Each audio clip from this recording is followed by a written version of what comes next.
दोस्तों नमस्कार, आप सभी का स्वागत है मध्य प्रदेश वेदर पर। मेरा नाम है अरविंद धामा। देखें दोस्तों, मध्य प्रदेश के कई भागों पर तेज हवाओं के साथ बारिश जो है वो देखने को मिल रही है। और ये बारिश, जैसा कि मैंने आपको बताया, कि कई दिन तक लगातार मध्य प्रदेश पर चलती रहेगी। अगर मैं ये कहूँ कि आने वाली 15-16 सितंबर तक भी मध्य प्रदेश पर लगातार बारिश जारी रहेगी कई भागों पर, तो ये कहना गलत नहीं होगा।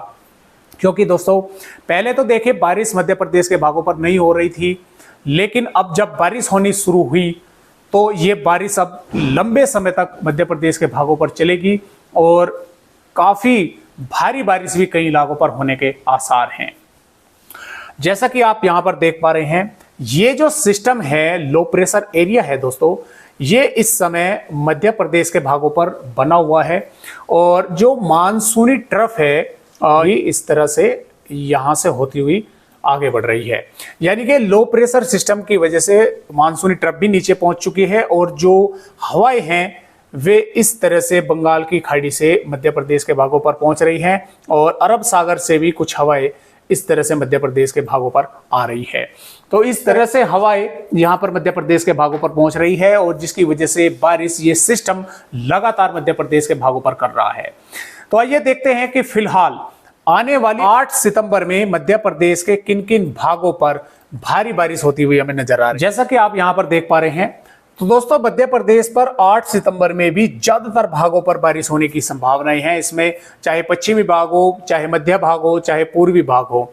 और पश्चिमी मध्य प्रदेश के तो कई भागों पर भारी बारिश होने के आसार है। इसमें झाबुआ, अलीराजपुर, बड़वानी, धार, खरगोन, बुरहानपुर, खंडवा, देवास, इंदौर, उज्जैन और बैतूल के आसपास के भागों पर, यहाँ पर कई भागों पर मध्यम से तेज और कुछ इलाकों पर भारी बारिश होने की संभावना है। यानी कि यहाँ पर हम बोल सकते हैं कि एक तरह से धुआंधार बारिश होने की संभावना कई भागों पर बनी हुई है।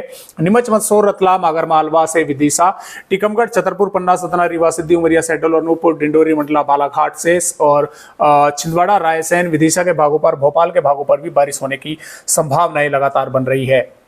और इसमें भिंड, ग्वालियर, मुरैना, दतिया, श्योपुर, शिवपुरी के भागों पर भी बारिश हल्की से मध्यम, कई भागों पर तेज होने के आसार हैं।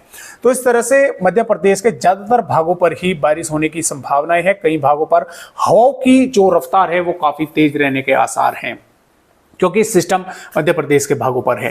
तो इस तरह से बारिश मध्य प्रदेश के भागों पर जो है वो 8 सितंबर में होने के आसार लगातार बन रहे हैं। आइए अब देखते हैं कि 9 सितंबर में भी मध्य प्रदेश के ज्यादातर भागों पर बारिश होती हुई हमें नजर आ रही है, चाहे मध्य भाग हो, पश्चिमी भाग हो, पूर्वी भाग हो, उत्तरी भाग हो। और 10 सितंबर में भी लगातार बारिश जो है वो चलती रहेगी। हालांकि 10 सितंबर से थोड़ी सी बारिश की गतिविधियां मध्य प्रदेश के भागों पर कम होगी और 11 सितंबर में ये बारिश की गतिविधियां थोड़ी और कम हो जाएंगी क्योंकि सिस्टम कमजोर होगा। लेकिन 12 सितंबर से फिर से पूर्वी मध्य प्रदेश पर बारिश बढ़ेगी और पूर्वी मध्य प्रदेश से पश्चिमी मध्य प्रदेश पर के दक्षिणी भागों पर हालांकि बारिश के कम आसार हैं और पूर्वी पर अधिक है। और इसी प्रकार 13 सितंबर में फिर से ये बारिश की गतिविधियां पूर्वी मध्य प्रदेश से पश्चिमी मध्य प्रदेश की तरफ आगे बढ़ेगी और 14 सितंबर में भी मध्य प्रदेश के फिर से ज्यादातर भागों पर बारिश होगी। 15 सितंबर में हालांकि ये बारिश की गतिविधियां पश्चिमी मध्य प्रदेश के कई भागों पर फिर से मूसलाधार होने की संभावना है, यानी कि काफी ज्यादा बारिश की गतिविधियां पश्चिमी भागों पर बढ़ने के आसार हैं।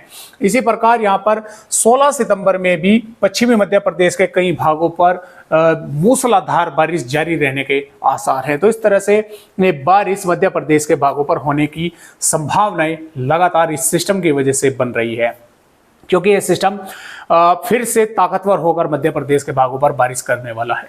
तो फिलहाल आज की वीडियो में बस इतनी जानकारी। एक नए अपडेट के साथ आप सभी दोस्तों से फिर मिलते हैं, तब तक के लिए नमस्कार।